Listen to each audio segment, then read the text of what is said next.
กดปุ่มติดตามและกด Subscribe เมื่อทำเป็นทีมมาเราจะได้พบกันเพื่อรับฟังสารธรรมข้อคิดดีๆมากมายรับบุญง่ายๆด้วยการกดแชร์เผยแพร่เป็นธรรมทานสัพพทานังธรรมทานังชินาติการให้ธรรมะย่อมชนะการให้ทั้งปวง1 แชร์1 บุญ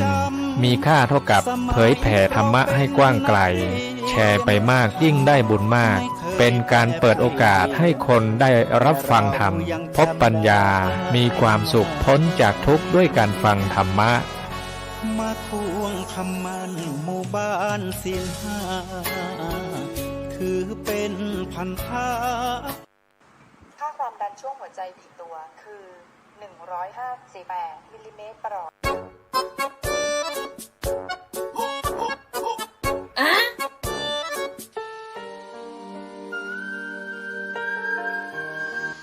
ทำแบบนี้ทุกวันท่านจะได้อะไรเหนื่อยก็เหนื่อยร้อนก็ร้อนต้องมาคอยเก็บกวาดของที่คนอื่นเขาทำทิ้งไว้หญ้าก็เยอะยุงก็เยอะงานก็หนักคันก็คันตามร่างกายทำไปทำไมใครจะมาเห็นเราเหนื่อยก็เหนื่อยเหงื่อก็ออกร้อนก็ร้อนท่านทำไปแล้วท่านได้อะไร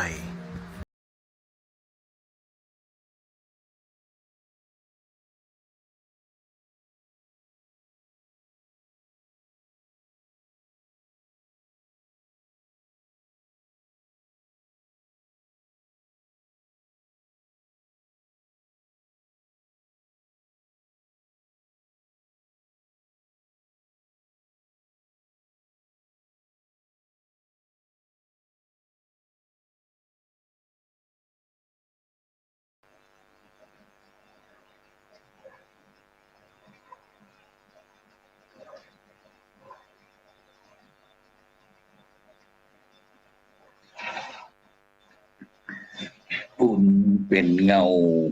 เฝ้าตามติดบุญเป็นมิตรในทุกที่คอยช่วยเหลือเอื้ออารีห่างลาคีปลอดป่วยภัยบุญพิทักษ์บุญรักษาบุญนำพาหมู่เฮาพบความสุขใสแม้นชีพรับดับล่วงไปบุญทรงสุขสวัสดีขอกล่าวคำว่าธรรมสวัสดีกับบรรดาท่านผู้ฟังแล้วก็ท่านผู้ชมทุกท่านที่กำลังติดตามช่องธรรมะเป็นทีมทีวีออนไลน์ กลุ่มพระสงฆ์อุบาสกอุบาสิการ่วมกันเผยแผ่ธรรมะออนไลน์ไลฟ์สดทาง Facebook ทาง YouTube ทางสถานีวิทยุเครือข่ายคลื่นสีขาวชาวประชา8จังหวัดภาคเหนือ FM 104.50 เมกะเฮิรตซ์วัดฝ่ายหินจังหวัดเชียงใหม่ FM 88.25 เมกะเฮิรตซ์วัดศรีปันเงินอำเภอสันป่าตองจังหวัดเชียงใหม่พร้อมถึงทาง Facebook พระอาจารย์สาธิตธีระปัญโยจากสถาบันธรรมาภิวัตรอำเภอแม่เมาะจังหวัดเชียงใหม่ Facebook พระอาจารย์กล้าธรรมโชติสิปโปจากทุดงคสถานจังหวัดเชียงใหม่ Facebook อาภัทรารามสันปะยางหลวงจังหวัดลำพูน Facebook พระนักสื่อสารมจร.วิทยาเขตเชียงใหม่พร้อมถึง YouTube IDTO ทำเป็นทีมสากล Facebook วัดจอมคำหลวงเขมรัตนครเชียงตุงพร้อมถึงตั้งเมืองยองแล้วก็บรรดาท่านผู้ฟังท่านผู้ชม ทุกท่านที่กำลังติดตามอยู่เพราะว่าจะเป็นตั้งเครือข่ายคลื่นสีขาวเจ้าประชาตั้งพี่น้อง ตั้งจังหวัดน่านจังหวัดแพร่จังหวัดลำปางพะเยาเชียงรายเนาะแล้วก็ตั้งเชียงใหม่ลำพูนแล้วก็แม่ฮ่องสอนพร้อมถึงที่บรรดาท่านผู้ฟังท่านผู้ชมถึงทั่วโลกถึงในประเทศแล้วก็ต่างประเทศทุกท่านซึ่งในค่ำคืนนี้ก็เป็นคืนวันเสาร์ที่14เดือนกันยายนปีพุทธศักราช2567เก้ากับผมอัตมาภาคพระครูโสพลปริยัติพร้อมถึงคณาจารย์ช่องธรรมะเป็นทีวีออนไลน์เขาก็ได้กลับมาพบกับบรรดาท่านผู้ฟังท่านผู้ชมเป็นประจำทุกคืนวันเสาร์เวลาตั้งแต่2 ทุ่มเป็นต้นไปจนถึงเวลาประมาณ3 ทุ่มฉะนั้นก็บรรดาท่านผู้ฟังท่านผู้ชมก็ช่วยเป็นกำลังใจโดยการกดติดตามกดไลค์กดแชร์เพื่อเป็นธรรมทานยิ่งแชร์นักก็ได้บุญนักแชร์น้อยก็ได้บุญน้อยถ้าบ่แชร์ก็บ่ได้บุญนี่เป็นสโลแกนจ้องธรรมะเป็นทีของเราซึ่งโดย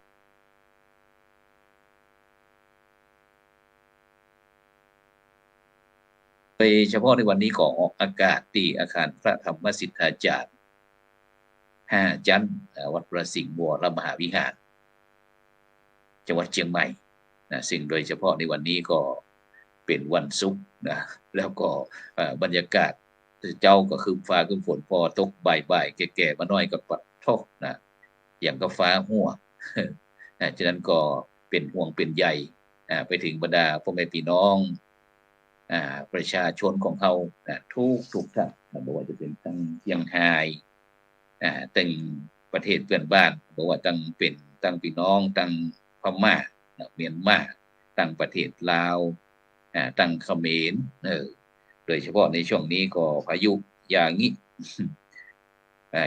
นั่นก็เล่นไป2 รอบ 3 รอบตอนนี้ก็ตั้งเขตติดต่อชายแดนตั้งด่านแม่สายก็กำลังฟื้นตัวเพื่อที่จะทำความสะอาดโดยเฉพาะปีนี้ก็บอกว่านี่นะมันบ่ธรรมดาฟ้าฝนตกมาขนาดนักฉะนั้นก็อย่างนี้ว่าผ่านไปก็2 รอบพี่น้องตั้งอำเภอแม่สายของเขานอกจากนั้นก็แหมลูกนี่กำลังมาเหมาะบรรดาท่านผู้ฟังทั้งหลายเวบินคาแต่บอกว่าจะเป็นทั้งน้ำฟางน้ำก๊กลงมาถึงน้ำโขงก็จีปะทะฉะนั้นเดี๋ยวเราจะไปพบกับวันนี้ผู้ร่วมรายการเราสักน้อยหนึ่ง ไปพบกับท่านอาจารย์ปุรวิทย์วันตาจากคณาจารย์จากมหาวิทยาลัยมหาจุฬาลงกรณราชวิทยาลัยเขตเชียงใหม่แล้วก็เจ้าของบริษัทวันทาทัวร์ป่าท่องเที่ยวในทุกที่ทุกแห่งถ้ามีกระตังขอเจริญพรอาจารย์ปุรวิทย์ไหวสาครับอาจารย์ครับเจริญพรวันนี้ออกอากาศที่ไหนครับฮะวันนี้ออกอากาศที่ไหนวันนี้รู้สึกว่าคืมอย่างว่าเป็นคนดีสลัวบ่ใจวันนี้บอกเปิดไฟส่องทั้งหน้าผากเพราะว่ามีความรู้สึกว่าหน้าผากมันเลื่อมลงไปทุกครั้งก็เลยบ่ได้เปิดไฟสปอตไลท์ส่องหน้าผากฉะนั้นในช่วงนี้รู้สึกว่าตั้งภาคเหนือของเขาเนาะเจอ2 ขยักแล้วปีนี้ท่านอาจารย์ปุรวิทย์ได้มีโอกาสได้ไปช่วยพี่น้องตั้ง5 จังหวัดภาคเหนือของเขาโดยเฉพาะภาค6ปีนี้นะคณะสงฆ์ภาค6มีเมืองน่านเมืองแพร่พะเยาลำปางเชียงรายท่านอาจารย์ปุรวิทย์ได้ติดตามข่าวของก่อนเรื่องน้ำเรื่องตาแต่ได้ติดตามข่าวแต่ว่าบ่ได้ไ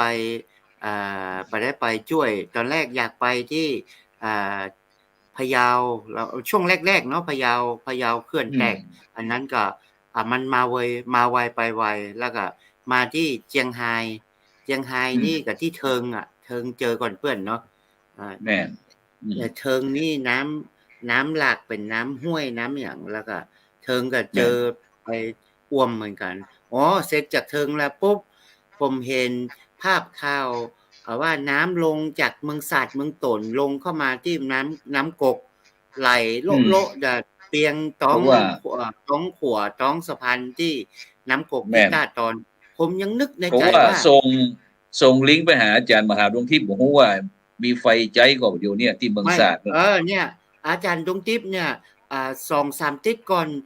น้ำท่วมมันน่าเชื่อน่ะ แถวเมืองสาดเมืองตนด้วยกันนึงดวงทิพย์อยู่น้ำท่วมเกียงแอวเลยนะ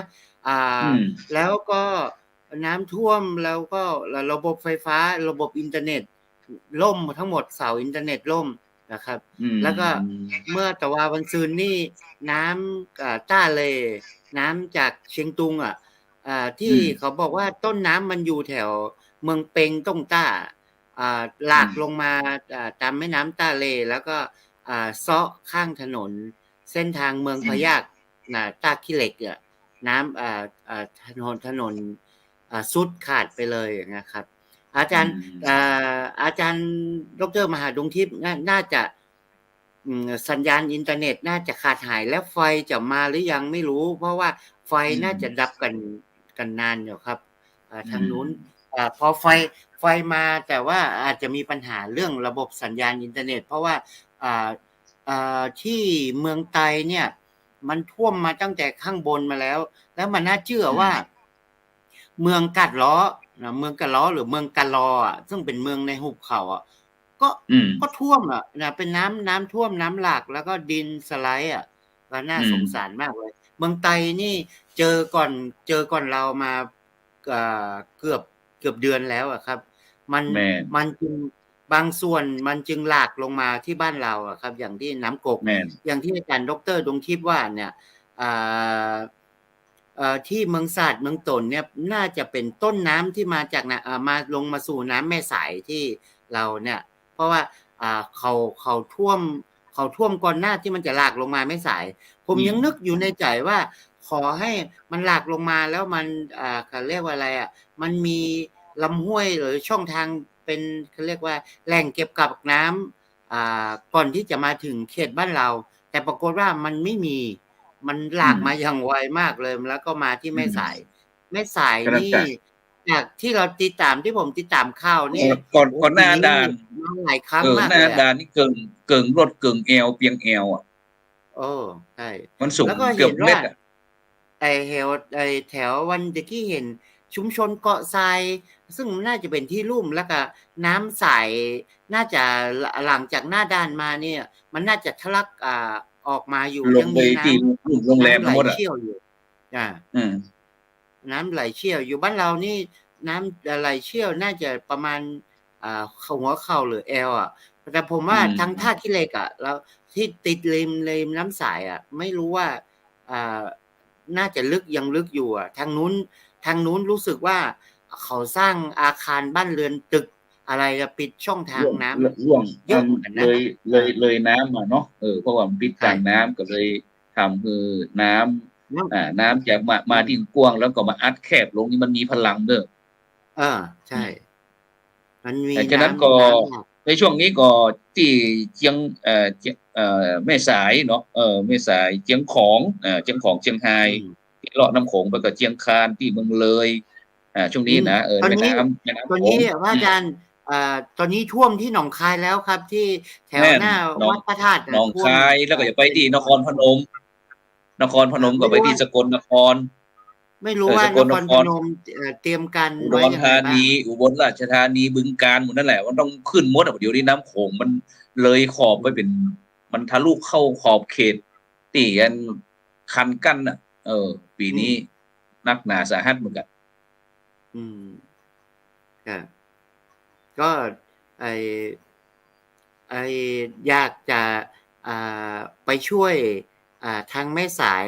เรื่องทำความสะอาดดินโคลนเพราะเห็นที่เขาภาพดินโคลนแบบครึ่งเข่าเลยเห็นมีเพื่อนบางคนบอกว่าถ้าจะทำความสะอาดอะไรเนี่ย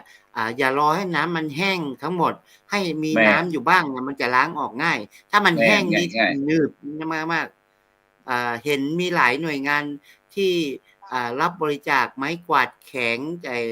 ไอตัวที่ตักขยะที่ทำจากปิ๊บอะไรเนี่ยโอ้ อืม ก็เลย ฉะนั้นก่อน ผมคิดว่าอยากจะไปช่วยอยากชวนนักศึกษาไปช่วยไปนอนสัก โอ้ คืน ดี 2 ดี คืน ดี พอได้ช่วยช่วยที่เป้าหมายที่อยากไปทำนะอาจารย์วัดเห็นว่าเห็นตอนแรกสรุปวัดแถวเหมืองแดงแถวไม้ลุงขนเกือบ10 กว่าวัดที่ท่วมเกือบ ก็ แอว ที่ฐานใหญ่ๆก็วัดปิยพรที่ไม่สายท่านนะ ที่ใหญ่ๆใกล้ๆรอบๆที่แล้วก็วัดพี่น้องไตที่อันลุ่มพะน่ะนั้นก็คงจะพูดคงจะมิดหิมจันทร์2นั่นน่ะเพราะหมู่นั้นน่ะเพราะจันทร์2นี่มันเปียงกำแพงแล้วเนาะกำแพงมันก็คงจะบ่เหลือละคิดว่านะน้ำมันคงจะเข้าฉะนั้นก่อนแต่เจ้านี้ก่อนตั้งโครงการหมู่บ้านรักษาศีล5โดยพระเดชคุณหลวงพ่อพระเทพรัตนนายกนั้นก็ได้มอบหมายโอนสตังค์30,000มือพระครูโสพลปริยัติในฐานะที่เป็นเลขาคณะกรรมการพร้อมทั้งอาจารย์ครูบาขาวเจ้าคุณพระวิสุทธิวัชราภรณ์แล้วเปิดก็ได้นำคณะสัตยาญาติโยมต่างๆเตรียมตึงข้าวสารอาหารแห่งนี้600 ชุดไก่ข้าวเหนียวไก่ทอดปันกว่าชุดปัน600 ชุดแล้วก็อันพร้อมถึงเงินนั้นอันพอดีที่อันเชียงใหม่ของเขานี่มันมีที่อำเภอฝางเนาะแล้วก็อำเภอแม่อายโดยเฉพาะโอ้น่าเสียดายอันผู้ใหญ่บ้านที่เป็นคนที่อุดมการณ์คนหนึ่งนั่นน่ะแล้วก็เสียชีวิตดังนั้นครอบครัวโครงการหมู่บ้านรักษาศีล5เขาเนี่ยก็ได้มอบหมายให้อาจารย์เจ้าคุณครูบาขาวเนี่ยได้ไปบริจาคร่วมเปิ้น6 ศพ 18,000 บาท18,000 บาทศพละ 3,000 บาทแล้วก็อันนี้ที่ไหนที่แม่อายเหรอครับอาจารย์ที่แม่อายเขาแหลมเขาบ้านเขาแหลมบ้านเขาแหลมแล้วก็ที่อันแม่อายท่านก็ที่ของคณะสงฆ์เพิ่นก็ไปมอบคือแห่12,000 บาทก็รวมกันเป็น 30,000 บาทนี่เท่านั้น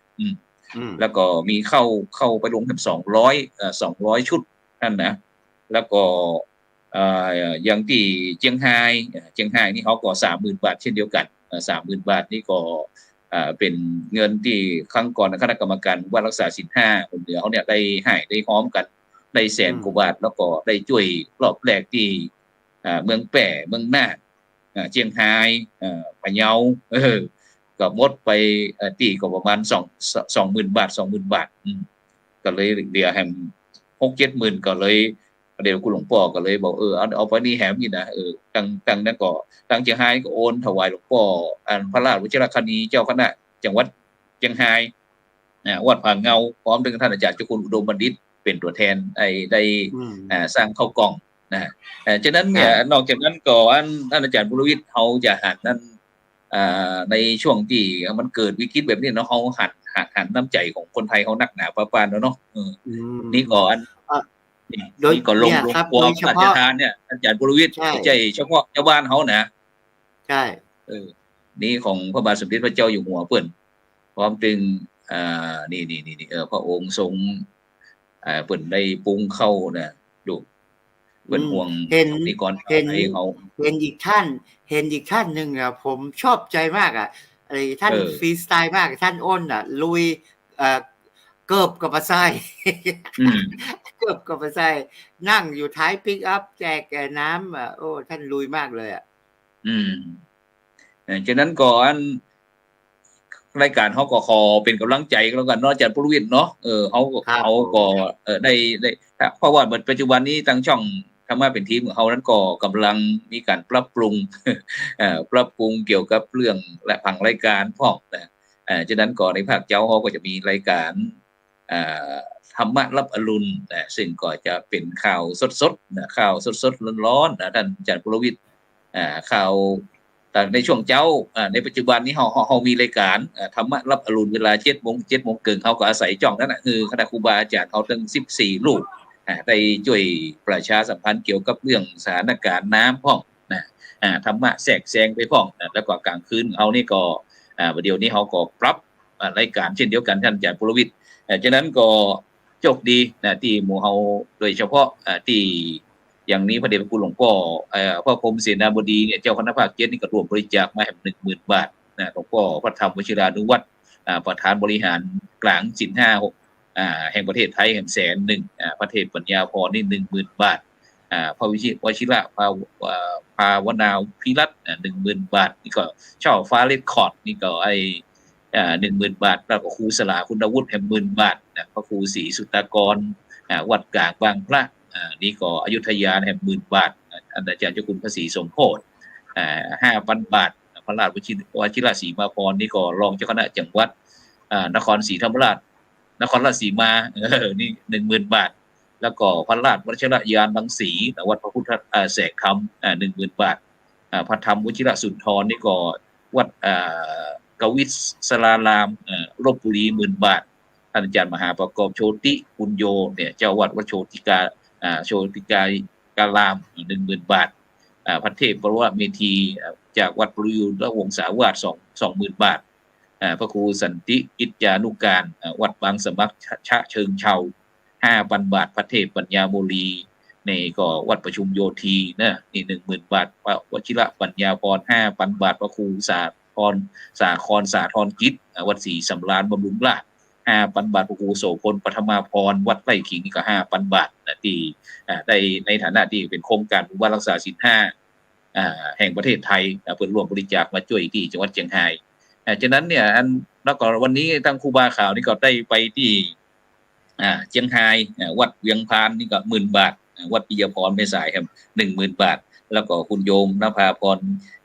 ยิ่งดีพร้อมถึงครอบครัวข้าวสารอาหารแห้งนี่ก็600 ชุดดูข้าวเหนียวไก่ทอดแฮมปัน600เนาะโอ้ขออาจารย์กับท่านอาจารย์ปุรวิทย์เนาะรายการเฮาก็โชคดีได้มาช่วยประชาสัมพันธ์อนุโมทนาเนี่ยฉะนั้นเนี่ยท่านอาจารย์ปุรวิทย์ถ้าเรื่องน้ำฟ้าน้ำฝนนี่เนาะมันถ้าฝนเนี่ยมันมีความสำคัญเนาะทางวัฒนธรรมแล้วก็ทางศาสนาโดยเฉพาะในประเทศไทยเขาเนี่ยที่แล้วก็ที่อื่นๆมาตั้งแต่เมื่อเชื่อว่าฝนเป็นสิ่งที่เกิดขึ้นหลายพื้นที่ทั่วโลกน่ะซึ่งพอโดยเฉพาะเป็นถือว่าเป็นมงคลเป็นสิ่งที่ดีเช่นเดียวกันนะเนาะแต่หลายคนเวลามีงานท่านจากผู้วิทย์วันนี้เขาอยากจะอู้ถึงเรื่องความเชื่อคนเชื่อโดยเฉพาะทั้งคนเมืองของเขาอีเนาะเวลามีงานท่านจากผู้วิทย์อันบ่อยากจะให้ฝนตกตามบ้านนอกห้องน้ำแม่ของท่านอาจารย์ปุรวิทย์เคยอู้ฟังเขาเวลาฝนบ่ตกก็แห่นางแมวเวลามีงานก็ปลูกจากไข่ต้องปีความเชื่อตรงนี้นะอันนี้มันจะแต่ผมว่าที่บอกว่าเราจะมีงานปอยหรือว่ามีงานฉลองอย่างน่ะเขาบอกคนที่เป็นพรหมจารีคนพรหมจารีไปปลูกจะใครตังปิ้นเนี่ยปลูกจะใครตังปิ้นบอกว่าฝนตกแล้วก็มีแห่งอย่างหนึ่งถ้าฝนตกทางบ้านผมถ้าฝนตกเขาจะกลัวเรื่องลมเรื่องบาเหตุเรื่องลมเรื่องบาเหตุเรื่องลมเลยเหตุเขาจะมีวิธีป้องกันบ่ให้ลมหลวงมาเปิ้นจะเอาลมหลวงลมหัวปีเนาะบ่ให้ลมฝนตกแต่บ่ให้ลมมาจะเอาปากไปห้อยตีนใจคานี่มีปากเอาปากแล้วก็มีปากนี่หมายถึงเดี๋ยวก่อนโอ้ขยายหน่อยกับว่าปากทับพีเอาปากเอาทับพีไปห้อยตีนใจคาบ่ให้ลมแล้ววันนั้นผมคุยกับใครนอกจากทับพีแล้วเนี่ยมันก็จะมีวัสดุสิ่งอื่นที่จะเขาเรียกว่าป้องกันไม่ให้ฝนแล้วก็เป็นบ้านของฝนพายุมาให้เป็นฝนพายุที่ผมที่จะเห็นตั้งแต่เด็กก็คือเอาทับพีไปห้อยติ่นใจคาแล้วก็มันจะมีอันอย่างแฮมย่างหนึ่งได้ผมจำมาได้เอาเน็บเมื่อก่อนเพิ่นจะเอาไปเน็บเพราะมันเป็นบ้านมุงคาเนาะเพิ่นจะเป็นเน็บติ่นก่อนมุงคาอย่างเงี้ยครับผมจำมาได้ว่ามันคืออะไรแล้ววันนั้นตีด้อยเตาก็มีโอ้ง่ายเนาะตีด้อยเตาก็มีเนาะแล้วเรื่องปากหรือเรื่องช้อนที่เอาไปป้องกันลมอย่างเนี้ย แล้วแปลกวันนั้นที่ผมโพสต์อยู่ใน Facebook ผมไปลำปางแล้วผมแวะเข้าห้องน้ำที่ปั๊มน้ำมันพีทีหรือปั๊มอะไรแล้วก็เห็นรถปิกอัพจอดอยู่หน้าห้องน้ำแล้วเพิ่นขายมีด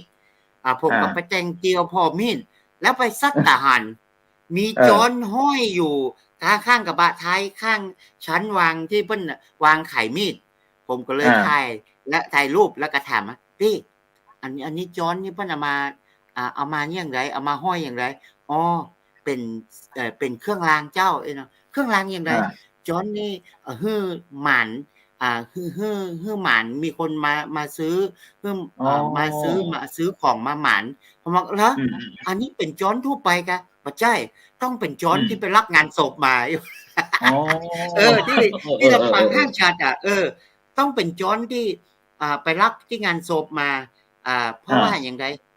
รต้องเป็นงานศพเพราะงานศพเนี่ยตามความเชื่อทางเพศเนี่ยต้องเป็นงานที่เฮาเปิ้นฮ้องว่างานปล่อยเจียงลำปางแถวห้างฉัดเนี่ยเปิ้นว่าไปปล่อยนี่คือไปงานศพนะไปปล่อยนี่ไปงานศพนะสมมติว่าแต่ทางบ้านเฮาปล่อยนี่ก็คืองานฉลองถาวรวัตถุแต่ตาลำปางแถวห้างฉัดไปปล่อยนี่คือไปงานศพวันนี้ลุงตู้ลุงไปไหนอ๋อไปปล่อยนี่เนี่ยผมว่าปล่อยอะไรอ๋อเนี่ยค่ะงานศพเนี่ยเปิ้นฮ้องปล่อยแล้วกลับมาที่ช้อนนี่จะต้องเอามาจากงานศพเพราะว่าอย่างเพราะงานศพจะต้องเป็นงานที่ญาติพี่น้องหรือว่าคนในหมู่บ้านต้องมาช่วยกันแล้วก็ทุกคนจะต้องได้กินข้าวมีคนหลากหลายนะครับก็เลยจอนก็เลยถูกถูกแล้วก็ถ้าคนมันไปสัก100-200แล้วจัดปุรวิทย์แล้วจอนไปบอกงดเล็กงานไปอย่างเงี้ยน่าจะมีบางคนที่ถือเคสอันนี้ที่เขาเชื่อมีความเชื่อด้านนี้เนาะนี่คือแล้วก็เอามามัดห้อยกับสินค้าเพื่อว่าคนจะได้หุมจะได้หมานคนจะได้มาเข้ามาแม่นไข่หมางานปล่อยงานศพเนี่ยก้าแม่นไข่หมานี่เนาะอันนี้จากลวดที่ว่าทัพพีหรือว่าจอนที่ป้าเอาห้อยติ่นใจคาเพื่อป้องกันลมหลวงเนี่ย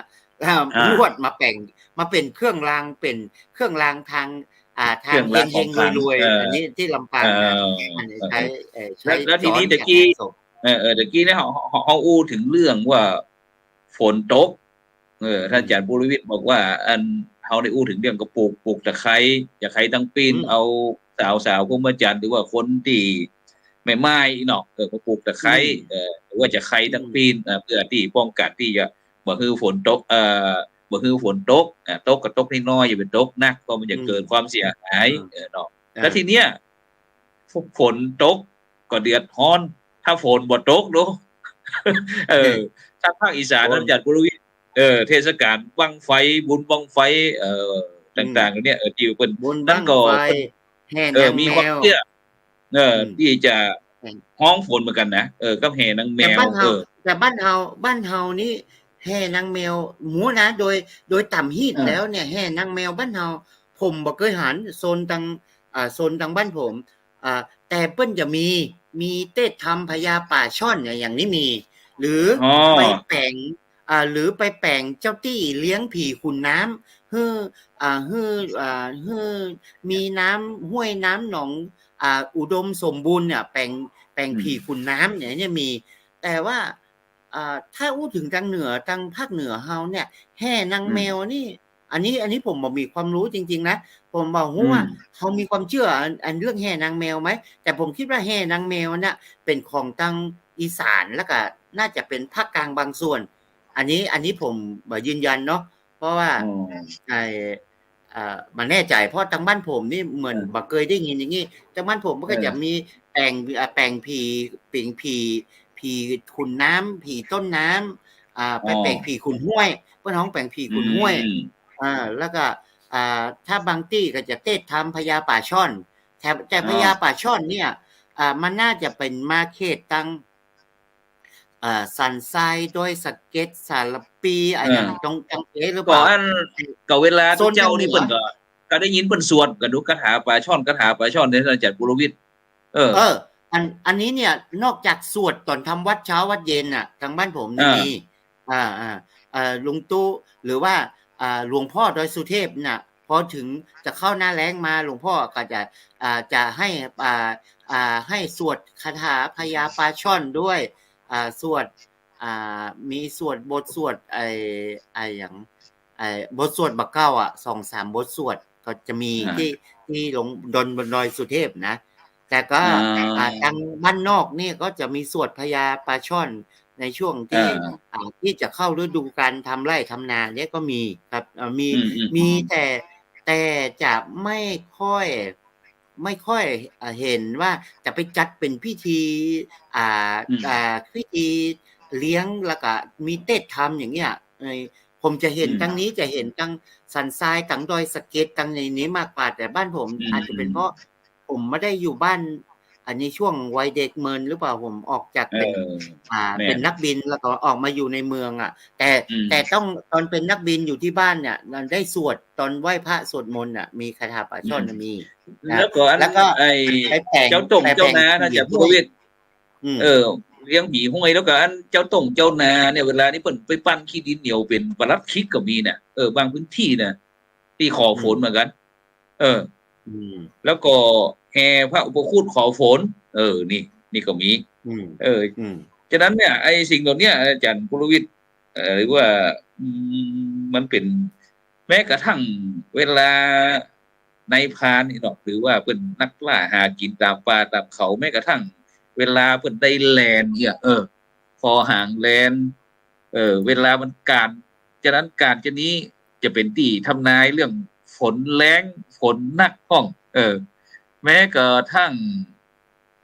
ของห้องอย่างแฮมหลายสิ่งหลายอย่างเนี่ยความเชื่อตั้งคนเมืองของเขาเนี่ยซึ่งตรงเนี้ยมันเขาจะว่าจะได้ดีโดยเฉพาะถ้าในปัจจุบันนี้ที่ดอยเต่าเขานี่นครหลวงดอยเต่านี่ยังมีอยู่นี่เนาะที่เขาอู้มานี่นะเรื่องว่าจะดูว่าฝนแล้งฝนตกหรือปีนี้จะหนาวเนี่ยผมค่อนข้างจะมีความรู้ที่เลือนลางแต่ผมเหมือนเคยได้ยินสมมุติว่าเขาจะสังเกตธรรมชาติเป็นภูมิปัญญาธรรมชาติสมมุติว่าปีนี้ขวยอีบึงมันสั่นรู้จักอีบึงไหมที่มันเป็นคล้ายอย่างแมงมุมแล้วมีขนผมไม่รู้ว่าภาษากลางว่าอะไรว่าของอีบึงเป็นกระปุ้งเป็นแมงมุมมันไม่ใช่กระพุ้งแมงมุมนะมันจะอยู่ในดินแล้วก็มันจะเป็นตัวใหญ่ๆคล้ายๆแมงมุมแล้วมีขนเป็นของอีบึงอีบึงอันนี้ถ้าเจ้ามาหวยอีบึงที่นั้นมีร่องรอยชื้นมีอย่างเนี้ยเขาก็จะคำนายว่าปีนี้ถ้าจะคนเฒ่าแกว่าปีนี้ถ้าจะหนาวเด้ออีบึงมีน้ำมีมันชื้นอย่างเงี้ยครับเพื่อจะดูอันนี้ภูมิปัญญานี้หรือว่าเดี๋ยวนะปีนี้ถ้าจะแล้งเนี่ยเขามีวิธีสังเกตนะแต่ผมจำมาได้ชัดเจนเหมือนเพิ่นจะดูแม้กระทั่ง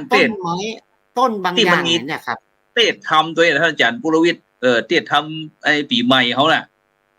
ว่าปีนี้ถ้าฟ้าห้องตั้งฝั่งปูนด้านตะวันตกด้านตะวันออกอย่างต่างเกยก่อนบัดจะทำปีใหม่ผมเหมือนจะได้ยินเหมือนทำที่บรรการกวยสลากที่เหมือนที่ต้องดร.ดิเลกมันหายไปไหนมันน่าจะรู้วันนี้ไปป้อนไปนครสวรรค์เหมือนจะที่ทำที่ว่านางยักษ์ที่เปิ้นบูชานางยักษ์แล้วนางยักษ์ได้อวยพรให้เจ้าบ้านว่าปีนี้ฝนจะตกหรือฝนจะแล้งน้ำจะท่วมอันนี้สงการกวยสลากมันจะเป็นทำอันนี้นางยักษ์จะบอกว่าถ้าปีนี้น้ำจะแห้งปลูกข้าวหรือปลูกอย่างในที่ลุ่มถ้าปีนี้น้ำจะท่วมระวังเรื่องข้าวอย่างเงี้ยเหมือนจะเป็นธรรมผมจำมาได้ทั้งหมดเหมือนจะอยู่ในธรรมเนี่ยแต่อันนี้ส่งทานกล้วยสลากเนี่ยที่นางยักษินีได้กล่าวไว้อย่างเงี้ยนะอันนี้จะเป็นภูมิปัญญาที่มันเขียนไว้แล้วก็มีแหมองค์หนึ่งผมเสียดายมากแล้วผมก็อู้กับหลายคนมากเลยหลวงพ่อน้อยหลวงปู่น้อยวัด สันทรายหลวงอ่ะหลวงปู่น้อยที่เป็นหลัก เจริญ กอง พร ที่เป็นที่หลวงพ่อเพิ่นเป็นอดีตเจ้าคณะอำเภอสันทรายอ่ะวัดเขาแต้นหลวง วัดเขา เขา แต้น แต่ หลวง ดู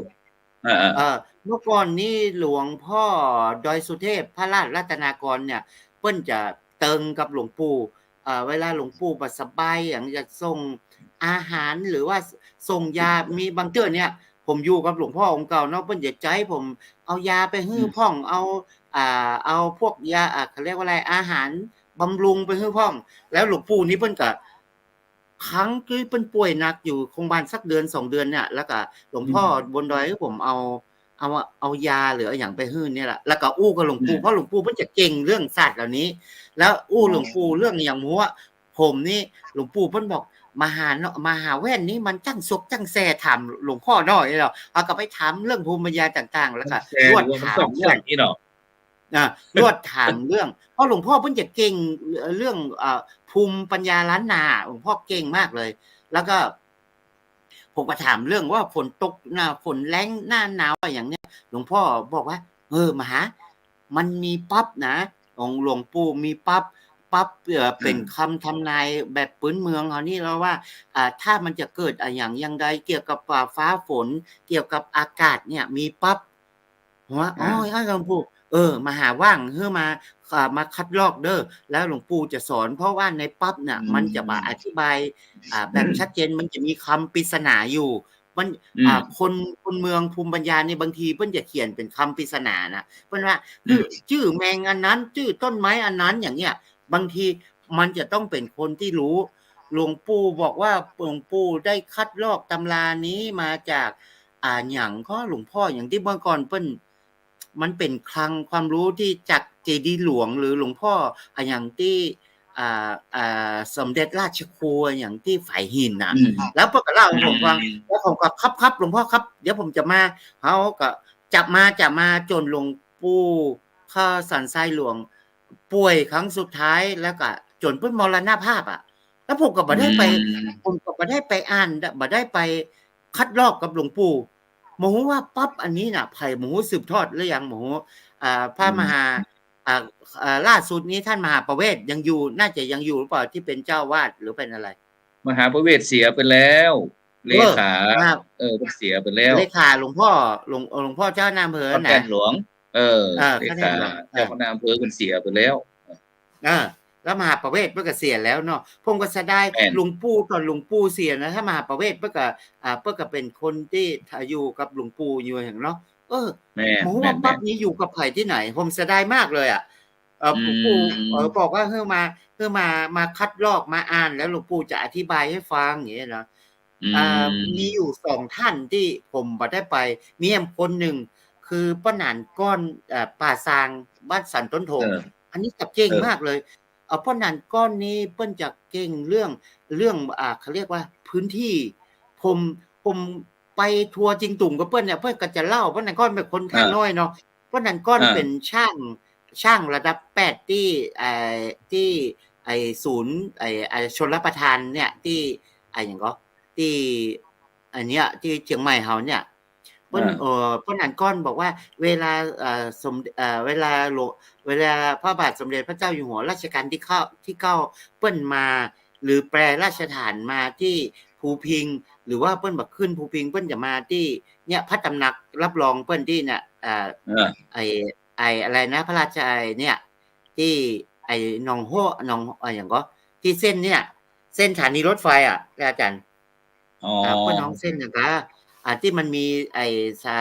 สำนักงานกรมชลประทานอยู่นะเพราะนานก้อนจะถูกพระเจ้าอยู่หัวเรียกไปหาเสมอพระนานก้อนว่าเปิ้นมักจะมีรับสั่งว่าให้เรียกนายช่างตัวเล็กมาเพราะว่าพระเจ้าอยู่หัวรัชกาลที่9เนี่ยเปิ้นจะอ่านแผนที่แล้วก็แผนที่ภาคเหนือนี่เปิ้นอ่านแล้วบางทีเปิ้นติดเรื่องภูมิประเทศน่ะเปิ้นจะเรียกพ่อหนันก้อนมาพ่อหนันก้อนเนี่ยพื้นที่แม่แตงแม่ริมพื้นที่ในจังหวัด 2-3 จังหวัดเนี่ยพ่อหนันก้อนเปิ้นจะเก่งแล้วก็เพิ่นจะเรียกนายช่างเล็กมาแล้วก็พ่อหนันก้อนนี่บางทีพระเจ้าอยู่หัวเพิ่นก็มอบของที่ลึกส่วนตัวคือเป็นเหรียญแต่พ่อหนันก้อนว่าบางทีก็บ่ได้อยู่กับพ่อหนันอีหยังอันเจ้านายมันหันมันก็ขอเอาออกมา ขอไปเยอะ ก้อนก้อนท่านมอบอะไรอ่ะขอได้ไหมเนี่ยพระนันก้อนได้เหรียญได้เหรียญได้อย่างมาเนี่ยแล้วผมไปก็พระนันก้อนหลายครั้งพระนันก้อนบ้านเป็นอยู่สันต้นทงนะแล้วช่วงหลังเปิ้นแบบสบายอ่ะเขาก็เคยอู้ผมไปเยี่ยมเปิ้นนะบ้านเปิ้นนี้มีปั๊บมีพระเมียอย่างเยอะตอนนี้หลานสาวเปิ้นดูแลบ้านอ่ะมันบอกมาหาถ้ามีเวลากับมาอ่านปั๊บมาคัดลอกปั๊บกันนะจนว่านันก้อนตายอ่ะผมก็ไม่ได้ไปเลยผมรู้ผมมีความรู้เกี่ยวกับภูมิศาสตร์เรื่องการพ่อนันก้อนเอาไปทัวร์ด้วยกันเนาะบางทีพ่อนันก้อนว่าการเรียกแม่น้ำหรือซบน้ำน่ะซบหรือน้ำที่มาประสบกันนี่น่ะพ่อนันบอกว่าเขาจะเรียกชื่อตามแม่น้ำสายเล็กสมมติว่าแม่น้ำแจมไหลลงจากแม่แจ่มมาแล้วมาเจอน้ำปิงตรงปากน้ำที่มันมาซบกันนั่นน่ะซบสอเสือพอพานเนี่ยซบตัวนี้แปลว่าพบปะหรือปะทะกันมาพบปะกันมาโจรกันหรือว่าซบในภาษาบาลีซึ่งแปลว่าปากคนเมืองเนี่ยซบคนเมืองเนี่ยรุ่นบักเก่าเพิ่นของปากว่าเป็นซบมันจะมีคำเนี่ยศพพระนานเปิ้นบอกว่าแม่น้ำสายเล็กน่ะมาปะแม่น้ำสายใหญ่เปิ้นจะเรียกตรงที่มันปะกันนั้นว่าศพแจมแม่น้ำแม่สายมาไหลมาถึงเวียงชัยหรือว่ามาถึงเวียงชัยมาถึงเวียงชัยหรือว่าดอยหลวงไปปะกับน้ำลวกมันก็ไปรวมกับน้ำลวกแล้วจากน้ำลวกมันก็ไปทะลุที่เวียงแก่นหรือที่ไหนที่เวียงอย่างจังแสนเปิ้นก็ฮ้องแม่น้ำปากน้ำนั้นว่าศพลวกเนี่ยครับศพลวกเรียกตามชื่อแม่น้ำสายเล็กเนี่ยแล้วก็เรื่องปากถ้ำแหมพ่อนานเปิ้นเคยอู้แล้วก็ผมก็ไม่ได้จดไว้นะคิดว่าตอนนั้นผมคิดว่าเขาเป็นระดับมหาแล้วเนี่ยอันเปิ้นฟังอย่างแล้วต้องจดก็ได้จำได้ดีไม่ได้มาเป็นเรื่องลืมครับลืมมีบางเรื่องที่ยังบ่ลืมยังพยายามเล่านี่จะบ่ลืมพยายามเล่าจะบ่ลืมเนี่ยอย่างเรื่องศพเรื่องตับน้ำเนี่ยผมก็เพิ่งรู้กับพ่อนันก้อนว่าอ๋อปากน้ำที่ไปพบกันเนี่ยเพิ่นเรียกว่าศพตามแม่น้ำสายเล็กอย่างเงี้ยพ่อนันเพิ่นก็จะอธิบายเรื่องภูมิศาสตร์เหล่านี้ผมเสียดาย2คนเนี่ยครับที่ผมบ่ได้ไปคัดลอกบ่ได้อย่างปากนี่อู้ว่าที่ผมปากนี่อู้ว่าเดี๋ยวผมจะไปศึกษาด้วยนะก็เมาหลงละเริงไปหน่อยบ่ฮู้นี่เสียดายอันนี้เป็นภูมิปัญญาเกี่ยวกับภูมิศาสตร์เกี่ยวกับธรณีวิทยาของคนล้านนาการเป็นอย่างที่หลวงปู่วัดเข้าแท่นหลวงเนี่ยสันทรายเนี่ยอันนี้เป็นภูมิปัญญาที่เป็นพยากรณ์อากาศที่บันทึกไว้เป็นร้อยปีอาจจะถึง1,000 ปีด้วยซ้ำผมไม่แน่ใจนะครับพูดถึงว่าพยากรณ์อากาศเรื่องฟ้าเรื่องฝนอาจารย์ปุรวิทย์เคยหันคนเฒ่าคนแก่ก็เวลาว่าเขาไปอยู่บ้านหรือว่าไปอยู่ตูกตรงอย่างต่างถ้าเขาหันมดมันขนอย่างต่างๆมันไหลรถขึ้นเนี่ยเขาว่ามันดึงฝนจะตกแน่นอนเพราะว่าฝนตกน้ำท่วมอันนี้ที่บ้านผมที่ประเทศดอยเต่าอันนี้มีความเชื่อเรื่องนี้ถ้าไปอยู่สวนอยู่ต้งหรือว่าที่บ้านถ้าหันมดดำโดยเฉพาะมดดำมดดำหรือมดส้มถ้ามันปากันคนย้ายไข่ปากันขึ้นกลางสูงที่สูงหรือว่าขึ้นบนบ้านเปิ้นบอกบ่เกินวัน2วันมันต้องฝนตกหนักหรือมีน้ำท่วมน้ำหลากที่ไหนอันนี้ที่บ้านผมเชื่ออย่างนั้นเหมือนกันมีความเชื่ออย่างนี้เหมือนกันความจริงที่อันแม่สายเขาก็เหมือนกันท่านอาจารย์ปุรวิทย์หลายท่านเลยถ้าอู้ถึงเรื่องตรงนี้นะที่แม่สายก็เหมือนกันแต่คนเฮาในปัจจุบันนี้มักจะบ่ไข่เจื่อเนาะแต่ความจริงนี่ถ้าคนโบราณอย่างที่ท่านอาจารย์ปุรวิทย์ไปหาพ่อน้อยพ่อหลานต่างๆคนก็จะเก็บข้อมูลคล้ายเป็นสถิติเป็นสถิติรวมไว้ว่ามันเป็นที่นั้นเหตุการณ์นั้นเหตุการณ์นี้เหมือนกับกรณีว่ามดกะอย่างกันต่างๆเวลาที่อยู่ที่ลุ่มเนี่ยเพิ่นอพยพเนี่ยต่างๆนั่นมันบ่งบอกเหมือนกับสิ่งเหล่านี้ที่เกิดขึ้นไม่สายเหมือนกันแต่เจ้าบ้านคนเฒ่าคนแก่ก็อู้เหมือนกันอู้คือเด็กอ่อนฟังแต่มันบ่มีใครเชื่อก็เลยเกิดเหตุการณ์แบบนี้ท่านอาจารย์บุรวิทย์ที่น้ำท่วมไม่สายที่ว่าสายลูกจ้อยต่างๆพวกเนี้ยใช่แต่จริงๆแล้วเนี่ยผมช่วง 2-3 เดือนเดี๋ยว 2-3 อาทิตย์ก่อนผมก็เคยหัน คนทางภาคฝักทางเมืองไทยทางที่มันเป็นต้นน้ำสายต้นอย่างนะเขาก็ เขาก็บอกว่ามันก็มีมันก็มีเขาเรียกว่ามีเพื่อนคนครูบาอาจารย์เพื่อนก็บอกว่ามันก็มีมันยังมีธรรมชาติที่แสดงปรากฏการณ์บางอย่างคืออยู่ เมืองใต้ปีนี้เนี่ยเมืองใต้จากที่เห็นภาพเนี่ยน้ำท่วมน้ำหลากหลายเมืองมากเลยอ่ะที่เป็นเมืองในหุบเขามีเส้นน้ำหลากเพราะว่าฝนมันตกหนักจากข้างบนมาเยอะเลยอ่ะแล้วก็เห็นบางคนเพิ่นก็โพสต์ว่ามันมีเขาเรียกว่าอะไรมันมีสัญญาณธรรมชาติอย่างนั้นอย่างนี้แต่ว่าด้วยความที่คนเฮามันเป็นโลกมันเปลี่ยนเรามีสื่อมีสื่อเทคโนโลยีทางวิทยาศาสตร์ เป็น เนาะ เป็ แต่ น ว่า เจนใหม่คนรุ่นใหม่ แต่ว่าเจนใหม่เฮาเนี่ยเพิ่นก็มีเครื่องมือทดสอบอากาศอย่างกรมอุตุเนี่ยกรมอุตุนี่บ่เดียวมันก็แน่เหมือนกันนะเพราะเพิ่นพยากรณ์ว่าวันนี้หรือวันพรุ่งนี้เพิ่นจะบอกเมื่อก่อนนี้มันยังบ่ชัดเจนนะแต่บัดเดี๋ยวนี้บอกภายใน 2-3 วันมันถึงตกแน่นอนเลยอะ ก็เดี๋ยวนี้มือถือของเขาเนี่ยเดี๋ยวนี้พี่น้องประชาชนเจ้าบ้านต่างๆที่สามารถติดตามพยากรณ์อากาศจากกรมอุตุได้เลยแต่ก่อนนี้ของเขากรมขี้จุแต่เดี๋ยวนี้อุตุแม่นยำเดี๋ยวนี้เขาจะหันว่าเจ้าบ้านทั่วไปในไลน์กลุ่มต่างๆเนี่ยตั้งบอกว่าจะเป็นตั้งป้อหลวงป้อกำนันป้องผู้นำชุมชนต่างๆเพิ่นจะแท็กเข้าไปเลยเขาเฮ้ยเขามันก็ดีเหมือนกันนะเป็นการเตือนภัยประชาชนเขาได้เตรียมตัวยกขึ้นของยังปีเนี้ยง่ายยังไม่สายคนก็กระเตือนเหมือนกันนะแต่มันบ่มีใครเชื่อว่ามันจะนักขนาดนี้เลยบ่ได้ยกของยกคอกยกครัวอย่างขึ้นเนี่ยเพราะอย่างมันบ่เคยท่วมขนาดนี้เพิ่นว่านะไอ้ตรงที่แม่สายที่มันท่วมเป็นประจำทุกปีก็คือตรงกาดสายลมจอยมันก็ท่วมมอกหัวเข่ามอกแอลอย่างนี้เนาะมันไม่ได้เยอะพอมาปีนี้มันเอาอยู่ง่ายๆเอาอยู่แต่แล้วก็ปีนี้อาจารย์ครับผมอยากจะแทรกอย่างนี้แต่ผมดีใจที่เชียงใหม่เฮาเนี่ยค่อนข้างจะมีประสบการณ์และก็หน่วยงานที่เป็นสื่อกลางเนี่ยเราอาจจะเป็นเพราะว่าต้นน้ำเราอยู่ในเขตพื้นที่ด้วยหรือเปล่าอย่างน้ำปิงน่ะพอมันตกตังเจียงดาวหรือตังอย่างที่เป็นต้นน้ำเมืองฝางเลยตังอย่างเขาก็มีการพยากรณ์อากาศแล้วมีการตรวจวัดระดับน้ำพอมันจะลงพันเจียงดาวพันแม่แต่งสันทรายมาปุ๊บเขาจะมีการประกาศเลยว่าพื้นที่เสี่ยงริมแม่น้ำปิงน้ำมันจะขึ้นมาระดับนี้อาจจะเป็นเพราะว่าคนเชียงใหม่มีประสบการณ์ถูกน้ำท่วมมาหลายครั้งหรือเปล่าพอประกาศปุ๊บชาวบ้านค่อนข้างจะเชื่อคำประกาศของสื่อที่เพิ่นประกาศเขาก็จะเตรียมตัวหรือว่า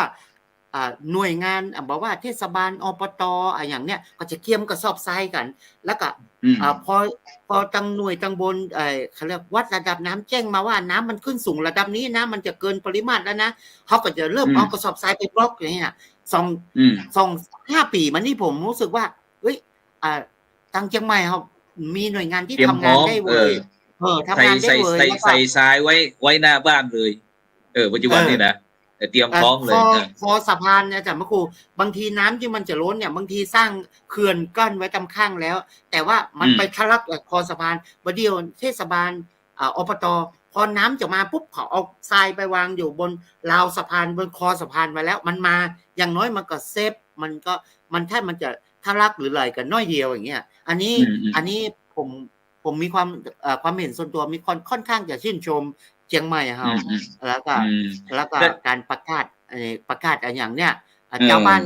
คนที่อยู่ที่เชียงรายสื่อสารประชาสัมพันธ์เว้ยเนาะเดี๋ยวนี้เนาะทีนี้ไปที่เชียงรายน้อยท่านอาจารย์ปุรวิทย์แต่ก่อนนี้อาจารย์ปุรวิทย์เคยเรียนประวัติเกี่ยวกับเวียงหนองลมที่เชียงราย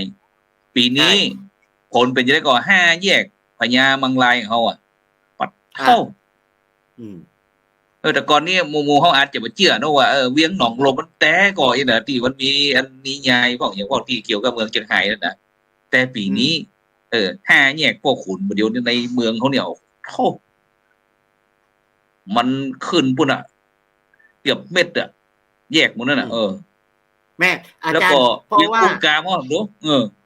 ถ้าอูอย่างนี้กันที่มันทะลักเข้าเชียงรายเนี่ยเพราะว่าน้ำมันลงมาจากท่าตอนมาจากทางเมืองศาสตร์เมืองหางนั่นไงมันทะลักมาด้วยถนนนี่เนาะมันทะลักมาแล้วเชียงรายเนี่ย อย่างที่ผมบอกอ่ะคนที่อยู่ห่างจากน้ำกกเป็น10กิโลหรือเป็น15กิโลอะใครกับบัทันระวังเพราะคิดว่ามันจะ บ่นึกมันบ่เคยมี อย่างนี้อันนี้มันล้นล้นริมฝั่งแล้วมาแล้วมันทะลักและบางพื้นที่บางทีกับว่าแจ้งว่าเนาะสมัยแต่ก่อนเนี่ยตำริมน้ำกกริมอย่างมันก็มีพื้นที่ทุ่งนาพื้นที่เขาเรียกว่าอะไรนะแหล่งที่มันเซฟน้ำมันเซฟน้ำไว้ก็ได้ปัจจุบันนี้ก็มาตีอันเขายังได้หลวงล้อเก่าเป็นห้องว่าโครงการแก้มลิงนี่เนาะที่น้ำเก็บน้ำเพราะว่าน้ำสมัยก่อนเจียงไฮ้เนี่ย1คนก็บ่ได้อยู่แออัดอย่างนี้เนี่ยเนาะแล้วพื้นที่บางพื้นที่มันเป็นหนองเก่าเป็นอะไรอย่างเก่าเฮาก็ระบายน้ำได้ดีเลยแปลงบ้านเนี่ยซึ่งน้ำที่เมื่อก่อนมันอาจจะมีการทะลักมาแต่ว่ามันก็ไปอยู่ที่หนองไปอยู่ที่กลางโต้งเหียอย่างเงี้ยแต่นี้พอทะลักมาปุ๊บมันก็ไหลมาแล้วก็แปลงบ้านแปลงกำแพงแล้วมันก็พอทะลักมาไหลมาแล้วปุ๊บอย่างที่อาจารย์ว่ามันเป็นห้อมน้อยน้ำมันก็แห้งไงแล้วมันก็ไปทุกที่กระจายทุกที่แล้วมันก็แผ่วงกว้างอันนี้ที่ผมสังเกตนะส่วนที่บอกหนองลมนะหนองลมนั้นเราก็มีตำนานอย่างที่เจียงแสนเวียงหนองลมเจียงแสนน่ะเป็นเวียงเก่าเป็นบ้านตรงนั้นเป็นตามตำนานบอกว่าไปกินปลาไหลเผือกไปกินปลาเลยเผือกแล้วก็เกิดอาเพศแล้วก็ถูกฟ้าดินลงโทษและลมแต่ว่าจริงๆแล้วพอมาเมื่อก่อนเขาก็เชื่อว่าอย่างนั้นแต่พอมายุคหลังเทคโนโลยีวิทยาศาสตร์ตรวจสอบแล้วโอ้เจียงไฮ้นี่มันเป็นเขตพื้นที่ลอยเลื่อนอ่ะเป็นพื้นที่ลอยเลื่อนพออย่างไรแถวเขาเรียกว่าหนองแม่ลาวน่ะเป็นเขาเรียกว่าเป็นแนวลอยเลื่อนแล้วก็แถวริมน้ำโขงนั่นน่ะมันน้อยเลื่อนแล้วเลื่อนเนี่ยมาอันเขาเรียกว่าเวียงอะไรที่เวียงเก่าเวียงคมคำน่ะเวียงคมคำ1เป็นรอยเลื่อนอันที่2เป็นพื้นที่ลุ่มน้ำซึ่งผมเคยคุยครับพ่ออะไรว่าเพิ่นขับรถตู้อยู่ไปเจียงแสนบ้านเพิ่นอยู่เขตติดต่อเจียงแสนกับเจียงแสนกับแม่สายเพิ่นบอกว่าน้ำมหาครั้งล่าสุดที่เฮาอู้ถึงเรื่องว่าน้ำโขงมันไหลทะลักมาประมาณ30ปีน้ำท่วมเจียงแสนครั้งล่าสุดที่เวียงแสนเจียงแสนมันล่มเพราะน้ำท่วมด้วยแล้วก็นอกจากหนองลมเนี่ยมันเป็นพันปีเนาะแกบอกว่าจำได้สัก30กว่าปีตอนนั้นพ่อเป็นบ่าวหนุ่มอยู่น้ำท่วมเนี่ยสุดเสาไฟฟ้าเลยนั้นเพราะนั้นอยู่บนดอยพ่อจนน้ำแห้งเนี่ยก็มารับจ้างไอ้หมู่ที่เพิ่นอยู่ที่แถวเจียงแสนน่ะมาคนขี้เปอะเอาขว้างอย่างอยู่เนี่ยนี่คือครั้งล่าสุดน้ำท่วมสูงสุดเสาไฟฟ้าเนี่ยฉะนั้นเวียงน้ำโขงเนี่ยมันเคยท่วมมาขนาดนั้นครั้งล่าสุดแล้วท่วมถึงสุดเสาไฟฟ้าเลยแล้วแกก็บอกว่ามันน่าจะมีคนได้ถ่ายรูปไว้หรือเปล่าแต่ว่าเมื่อก่อนมันบ่มีกล้องถ่ายรูปมีอย่างนั้นแต่ในความทรงจำของชื่อพ่ออย่างนั้นเพิ่นเล่าให้ผมฟังโอ้ขนาดนั้นเลยไกด์เนาะแล้วก็ที่เวียงหนองลมย้อนกลับมาเวียงหนองลมเพราะว่ามันเป็นเขตลอยเลื่อนแผ่นดินไหวไงแล้วมันก็ล่มลงไปแต่อาจารย์วรรณกรรมวรรณคดีแถบบ้านเราเนี่ยถ้ามันเกี่ยวกับเรื่องเมืองล่มหรือแผ่นดินล่มสลายลงเนี่ยเฮามักจะมีเขียนสตอรี่เป็นเขาต้องว่าเป็นภาษาอังกฤษว่าเขาจะมีสตอรี่ว่าต้องเกิดจากอาเพศโดยเฉพาะจะเขียนว่าป่าเยียนเผือกกระต่ายเผือกกวางเผือกในหน้าที่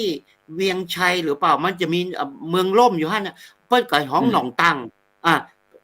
เขาเรียกการเขียนประวัติอาจจะเกี่ยวกับแม่ไม้พ่องเกี่ยวกับตู้เจ้าพ่องเกี่ยวกับอย่างสักอย่างนึงแล้วหนองตังก็บอกว่าสุดท้ายก็เหลือตังลอยอยู่หั่น